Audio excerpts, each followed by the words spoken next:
सभा के जितने सांसद हैं सब लोगों से हमारी मुलाकात हुई है और कई दिनों से पार्लियामेंट चल रहा था और पार्लियामेंट में सबसे बड़ा जो इशू था कि जिस हिसाब से छात्रों पर AK-47 से गोलियां चलाई गई बिहार की धरती पे जो हुआ वो पूरे देश ने देखा और पूरा देश ये जानना चाहता है कि ये अद्भुत और पहली बार ऐसी स्थिति बनी पूरे देश में। इससे पहले भी बड़े से बड़े आंदोलन हुए लेकिन आज तक किसी पर AK-47 जो है सीने पे तान के, खास तौर पे जो मासूम छात्र जो अपने अधिकार के लिए लड़ रहे थे उनको निशाना लगाया गया। तो आखिर ये किसके आदेश पे हुआ? आप सब लोग जानते हैं कि सबसे पहले मेदांता में पटना में जब भर्ती थे ये 3 छात्र, हम खुद स्वयं जाकर के उन लोगों से भी मुलाकात की, पार्टी द्वारा आर्थिक सहयोग भी किया गया। लेकिन सरकार, चाहे बिहार सरकार के मुख्यमंत्री हों या देश के प्रधानमंत्री हों या अमित शाह हों, सभी लोगों ने मुंह में दही जमा बैठने का काम किया है। इस इशू पर लगातार विपक्ष और देश जानना चाहता है उनसे कि ये ऐसी घटना जहां छात्रों पर गोली चलाई जा रही है AK-47 से, आखिर इसका गुनहगार कौन है? जब बातें बढ़ी तो एक मामूली से सिपाही को सस्पेंड करके पल्ला झड़ने की बात हुई। यानी साफ है ये लोग जवाब देने से इसलिए बच रहे हैं क्योंकि इनकी चोरी जो है पकड़ी गई है। हम तो सम्राट चौधरी जी से जानना चाहते हैं कि अब तक आपने थोड़ा सा भी समय नहीं निकाला कि जिन छात्रों को गोली लगी है वहीं पटना मेदांता में भर्ती थे, क्या एक बार भी झांकने भी गए, देखने भी गए?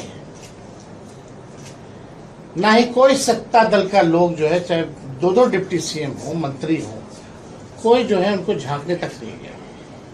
तो बात यह है कि कल को अगर और भी आंदोलन होगा तो बिहार को जो पुलिसिया स्टेट बनाने की जो कोशिश की जा रही है, और हमने पहले भी कहा था कि पुलिसिया स्टेट किसी भी कीमत पे हम लोग बनने नहीं देंगे। बिहार की धरती जयप्रकाश जी, कर्पूरी जी और लालू जी की धरती है और किसी भी कीमत पे इसको पुलिसिया स्टेट हम लोग बनने नहीं देंगे। सवाल ये खड़ा होता है कि अब तक निलंबन क्यों नहीं SP का किया गया है?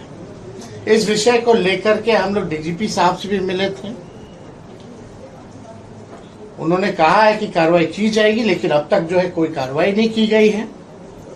तो इसको देखते हुए, क्योंकि पार्लियामेंट में हमारे सारे सांसद, और खास तौर पे हम धन्यवाद देना चाहिए अखिलेश यादव जी का, राहुल जी का और सांसदों का, जिन्होंने इस मुद्दे को पार्लियामेंट में उठाने का काम किया। इसको देखते हुए हम लोगों ने निर्णय लिया है कि आने वाले 19 अगस्त को 11 बजे से हम सभी पार्टी के जितने MLA हैं, विधायक हैं, MLC हैं, पार्टी के जितने कार्यकर्ता हैं, हम सब लोग जो है पार्टी दफ्तर से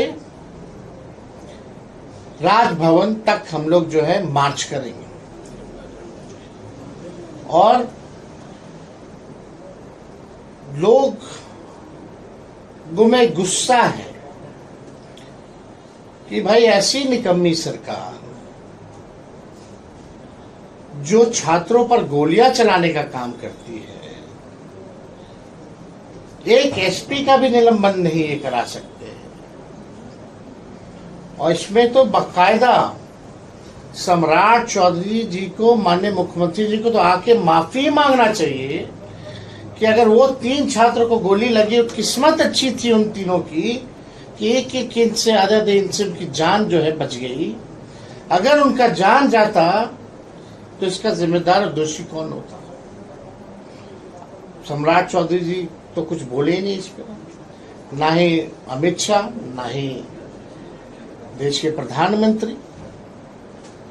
तो ये मामला जो है हम लोग सब, क्योंकि दिल्ली पार्लियामेंट के लोग, दिल्ली विपक्ष के लोग साथ बैठ के बैठकें भी करते हैं, तो सब लोग संपर्क में भी हैं। और हमने पहले भी अनुरोध किया है तमाम विपक्षी दलों के नेताओं से कि आइए बिहार और लोगों को, छात्रों को न्याय दिलाया जाए और एक मिसाल पेश किया जाए कि आगे से किसी सरकार की हिम्मत ना हो कि किसी आंदोलनकारी के ऊपर गोलियां बरसाई जाए।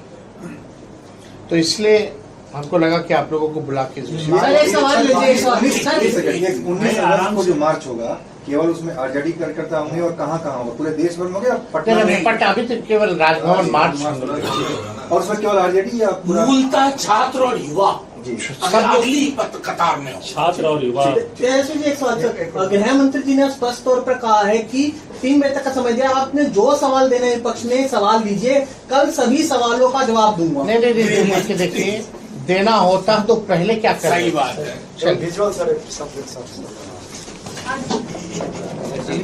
कोई नहीं, माइक लगे रहे, कोई दिक्कत